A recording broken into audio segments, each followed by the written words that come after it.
क्या आप लोगों को लगता है कि यूएसए की गीदड़ भभकियों से भारत को डरना चाहिए? बिल्कुल भी नहीं। ईरान के ऊपर जो सैंक्शंस लगे हुए हैं, यूएसए ने जो इंपोज किए थे, क्या उसका असर भारत पर हो सकता है? यूएसए ने भारत को यह चेतावनी दी है कि अगर आपने ईरान के साथ में संबंध रखे तो आगे आने वाला समय जो है वो आपके लिए बहुत खतरनाक हो सकता है।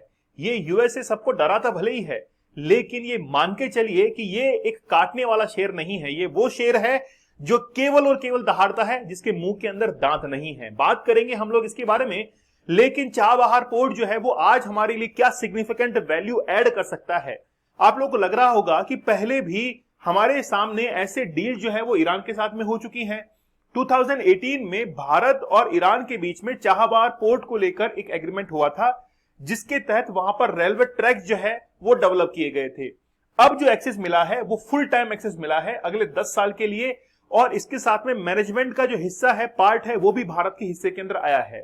हम लोग बात करेंगे कि आखिरकार G20 समिट के अंदर जो भी वादा किया गया था मिडिल ईस्ट के एक्सेस को लेकर, उससे ईरान इतना नाराज क्यों हुआ था, जबकि भारत के लिए G20 एक बहुत बेहतरीन सक्सेसफुल एक मिशन, या हम लोग कह सकते हैं कि समिट जो है वो माना जाता है।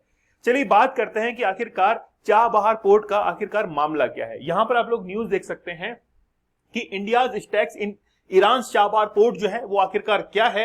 इसके साथ में ही इंडिया और ईरान के बीच में लॉन्ग टर्म कॉन्ट्रैक्ट हुआ है। ये लॉन्ग टर्म जो शब्द यूज हो रहा है, ये बेसिकली 10 साल के लिए हो रहा है। और आप लोगों को क्या लगता है कि 10 साल के बाद में क्या ये एग्रीमेंट ईरान खत्म कर देगा? वो चाहकर भी खत्म नहीं कर पाएगा, क्योंकि ईरान अपने आप को एक ऐसा कंट्री समझने लग गया है इंटरनेशनल लेवल पर। वो ये समझता है कि मुझे अलग थलग छोड़ दिया है। जैसे मान लीजिए कि एक शादी समारोह है और वहां पर आपको बुलाया नहीं गया है, लेकिन आपके रिश्तेदारों को सबको बुलाया गया है, तो आपको क्या लगेगा कि यार मुझे थोड़ा सा अलग कर दिया है इन लोगों ने। ईरान भी कुछ ऐसा ही सोच रहा है, इसलिए ईरान 10 साल के लिए एग्रीमेंट कर रहा है, लेकिन ये बहुत लंबे समय तक जो है वो चलने वाला है। यूएस ने वार्न किया है इंडिया को कि अगर आपने ईरान के साथ में कोई भी बिजनेस एग्रीमेंट्स किए तो आपके लिए बहुत खतरनाक हो सकता है। यूएसए किस हद तक जा सकता है वो आज हम लोग देखने वाले हैं कि क्या वाकई में ये वो शेर है जो केवल दहाड़ता है लेकिन मुंह के अंदर दांत नहीं है। बात करेंगे हम लोग इसके बारे में, लेकिन उससे पहले बात करेंगे G20 की। G20 समिट जो कि सितंबर के अंदर होता है, 2 दिन के लिए भारत के अंदर ही। भारत की सबसे बड़ी सफलता ये थी कि अफ्रीकन जो यूनियन है, इसको भारत ने G20 के अंदर शामिल किया, पहली बात। दूसरी बात, एक नया कॉरिडोर जो है उसके एक्सेस की बात की गई, जिसका नाम था India middle east European corridor, और ये लॉन्च किया गया था उस समय चाइना के बेल्ट एंड रोड इनिशिएटिव के काउंटर में। चाइना ने जिस प्रोजेक्ट को 2013 के अंदर लॉन्च किया था और ये कहा था कि 2049 तक, 2049 तक जब हमारे आजादी के 100 साल कंप्लीट हो जाएंगे, तब हम लोग पूरे विश्व के अंदर, चाहे अफ्रीका हो, चाहे यूरोप हो, चाहे एशिया हो, हम लोग इसको रोड, चाहे रेल, चाहे सी रूट जो है उससे कनेक्ट कर देंगे। तो भारत का एक प्रपोजल था G20 के अंदर कि हम लोग चाइना को काउंटर करना चाहते हैं, और यही प्रपोजल जो था वो सभी ने एक्सेप्ट भी किया था। बात करते हैं कि आखिरकार एग्रीमेंट क्या हुआ है, उसके बारे में बात करेंगे। सबसे पहले लॉन्ग टर्म यहां पे लिखा हुआ है, तो लॉन्ग टर्म कितना है? याद रखिए 10 साल के लिए एग्रीमेंट किया गया है। यहां पर लिखा हुआ है आफ्टर ईयर्स ऑफ नेगोशिएशन। जब 2018 के अंदर बातचीत हुई थी और वो 2024 के अंदर जाकर सफल होती है, तो इतने लंबे समय तक नेगोशिएशन ही जो है वो चल रहे थे मैनेजमेंट को लेकर। इसके बाद में शिपिंग, यानी कि जो शिपिंग मिनिस्टर हैं सर्बानंद सोनोवाल, ये वहां पर गए थे ईरान के अंदर, और ये कॉन्ट्रैक्ट जो है वो साइन हुआ था। Strategic port in south eastern Iran, ये बेसिकली क्या है, भारत को फुल यूज का एक्सेस मिल चुका है कि भारत चाबहार पोर्ट जो है, जो कि ईरान के साउथ ईस्टर्न रीजन के अंदर है, उसको फुल एक्सेस कर सकता है। इसके साथ में देखिए कि इंडिया ईरान चाबहार पोर्ट जो है वो डील है क्या। भारत की एक कंपनी जिसका नाम है इंडियन पोर्ट ग्लोबल लिमिटेड। अब देखिए, भारत सरकार खुद तो वो काम करेगी नहीं, ये कॉन्ट्रैक्ट किसी ना किसी कंपनी को देगी। तो भारत की तरफ से जो कंपनी काम करने वाली है वो है Indian ports global limited. Iran की तरफ से भी कंपनी है, ईरान की कंपनी, इन दोनों के बीच में डील हुई है कि भाई हम लोग 10 साल तक क्या करेंगे, 120 मिलियन पैसा जो है वो वहां पर उस पोर्ट के ऊपर खर्च करेंगे, उस पोर्ट को डेवलप करने के अंदर, चाहे फिर वो रेलवे ट्रैक्स हो या फिर कोई भी सड़क वगैरह कुछ भी हो, वहां पर हम लोग पैसा खर्च करेंगे। भारत ने पहले भी 250 मिलियन जो यूएस डॉलर है वो खर्च कर चुका है, लेकिन बात यह है कि यह पहली बार भारत के साथ में हुआ है कि भारत को मैनेजमेंट जो है वो वहां पर चाबहार पोर्ट के ऊपर बन गया है। मतलब एग्जांपल से समझिए आप इसको, सबसे पहले क्या था कि भारत के अंदर बैंकिंग सिस्टम की शुरुआत की गई थी। पहले बैंक जो थे वो बेसिकली किसके थे? बैंक तो हमारे थे, लेकिन वहां पर एम्प्लॉइज काम करने वाले ब्रिटिश थे। जब हम लोग कॉलोनाइज कंट्री थे, उपनिवेश थे। लेकिन जब 1893 के अंदर पंजाब नेशनल बैंक की स्थापना की गई थी, तो हमने ये पहली बार कहा था कि ये बैंक भी हमारा है और काम करने वाले एम्प्लॉइज भी हमारा है। तो पहला भारतीय बैंक जो कि भारतीयों ने बनाया था, इंडियंस ने बनाया था, वो पंजाब नेशनल बैंक था। उसी के बिहाफ पर आप लोग ये समझिए कि वहां पर जो पोर्ट है, इसका पूरा मैनेजमेंट जो है कंप्लीटली वो भारत के पास में आ गया है। भारत चाहे जो वहां पर अब कर सकता है। समझ जाइए इशारों के अंदर, समझदार को इशारा काफी है। लेकिन एक इशारा आप लोग के लिए यहां पर भी है। आप लोग हमारे 75 डेज हार्ड चैलेंज के साथ में जरूर जुड़िए। मैं वादा करता हूं आप लोगों से कि आप लोग जिस डिस्ट्रैक्शन के साथ में जी रहे हैं, आप लोग जिस lack of concentration, lack of focus के साथ में जी रहे हैं, चाहे अपना बिजनेस डेवलप करना चाहते हैं, चाहे स्टडीज के अंदर बेहतर करना चाहते हैं। आप लोग की शिकायत होती है कि सर हम लोग 5 नंबर, 10 नंबर, 15 नंबर से फेल कर जाते हैं। वो इसीलिए होता है कि आप लोग कंसंट्रेशन को कहीं ना कहीं लूज करते हैं। मैं चाहता हूं कि आप लोग किस चीज को छोड़ दीजिए? पोर्नोग्राफी को छोड़ दीजिए, सारी समस्या का हल हो जाएगा। कोशिश आपने पहले भी की होगी, लेकिन इस बार कोशिश मेरे साथ में कीजिए। 75 टेक्निक्स जो मैंने बताई है उनका इस्तेमाल कीजिए। आपका ये जो एडिक्शन है वो छूट जाएगा। साथ में 75 रियल स्टोरीज में मैंने बताई हैं, ताकि जिन भी लोगों ने पोर्नोग्राफी को देखा है उन्होंने क्या झेला है और जो इससे बाहर निकल गए हैं उन्होंने क्या बेहतरीन लाइफ जो है वो शुरू कर दी है। स्टडी ग्रोस कूपन कोड को यूज करके आप लोग इसको जरूर एक्सेस कीजिएगा। चलिए बात करते हैं, टॉपिक पर आते हैं हम लोग। इंडिया में आप लोग देख सकते हैं ये मुंबई पोर्ट है। मुंबई से अगर हम लोग को जाना है ईरान के चाबहार पोर्ट पर, तो हमारे पास में एक्सेस तो मिल ही चुका है। यहां पर हमने बाईपास किया है किसको? पाकिस्तान को। तो पाकिस्तान के तो पेट में दर्द होगा। बात करेंगे ईरान के चाबहार पोर्ट से हमको एक्सेस मिला है अजरबैजान से रशिया जाने के लिए। अब अजरबैजान जो है वो क्या भारत का दोस्त है? बिल्कुल भारत का दोस्त है। अजरबैजान ऑलरेडी भारत को एक्सेस दे चुका है, इसलिए हम लोग रशिया जो है वो पहुंच पाएंगे। अगर हम लोग स्टैंडर्ड रूट की बात करें, अगर हम लोग को रशिया पहुंचना था, तो ये ब्लू कलर की लाइन जो आप लोग देख रहे हैं, इसी ब्लू कलर की लाइन से भारत रशिया के अंदर पहुंच पाता था। बहुत लंबा समय लगता था।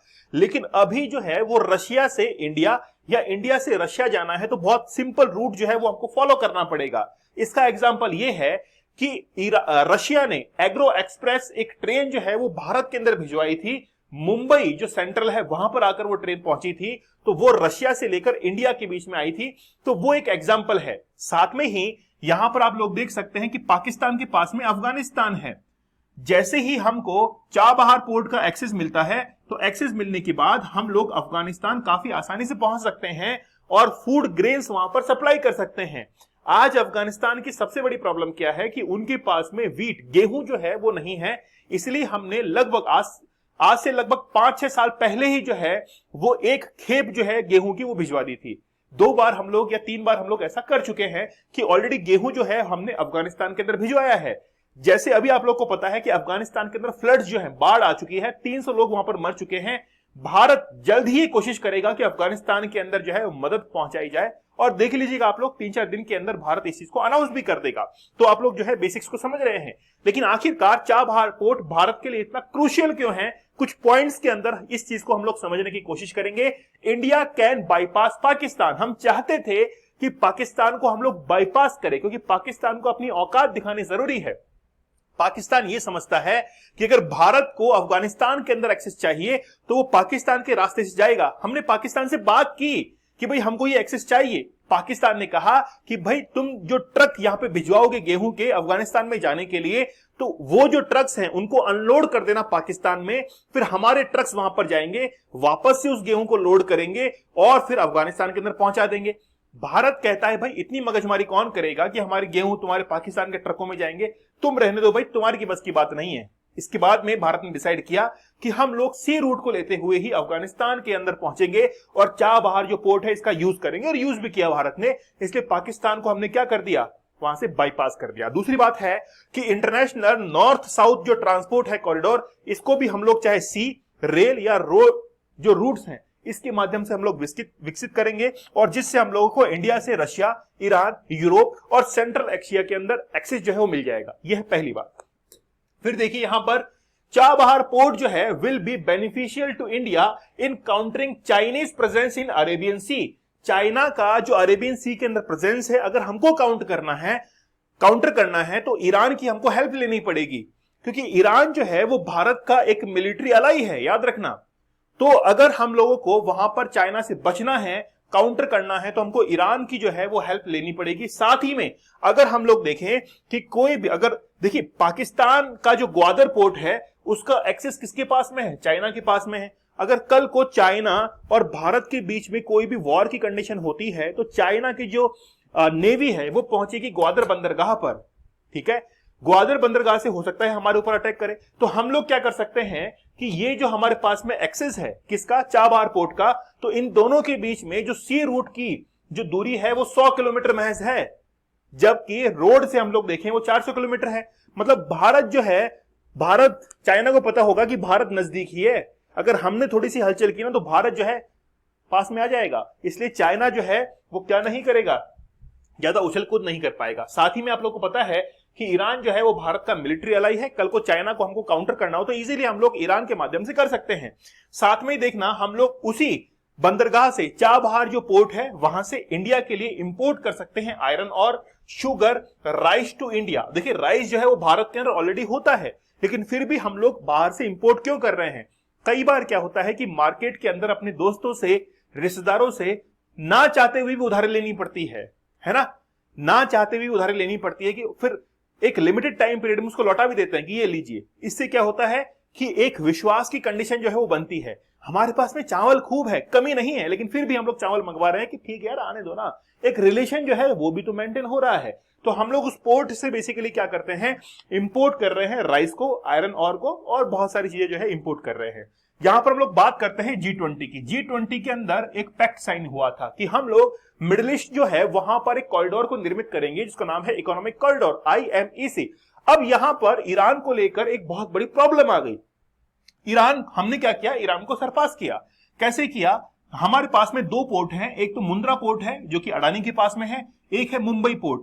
यहां से सबसे पहले हम लोग यूएई की पोर्ट पर जाएंगे, जाबेल अली, फिर यहां से हम लोग जाएंगे सऊदी अरेबिया, रियाद, फिर जाएंगे हाइफा इजराइल के अंदर, और फिर ग्रीस तक जो है हम लोग पहुंच बनाने की कोशिश कर रहे थे।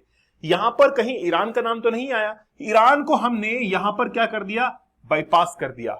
इससे ईरान को यह लगने लगा कि हम तो अब यहां पर दूर रह जाएंगे, हमको तो कोई पूछ ही नहीं रहा है। भाई हम लोग शादी समारोह में आए हैं, फोटो सबकी खिंच रही है, हमें तो कोई पूछो। इसलिए ईरान को यह डरने लगने लगा कि कल को हम भी अगर शादी में जाएंगे तो हमारी तो फोटो ही नहीं आएगी एल्बम में। इसलिए ईरान ने कहा कि ठीक है हम आपको एक्सेस देते हैं। तो G20 के अंदर जो कुछ पैक्ट हुआ था मिडिल ईस्ट के कॉरिडोर को लेकर, उसके रिजल्ट्स अब देखने को मिल रहे हैं।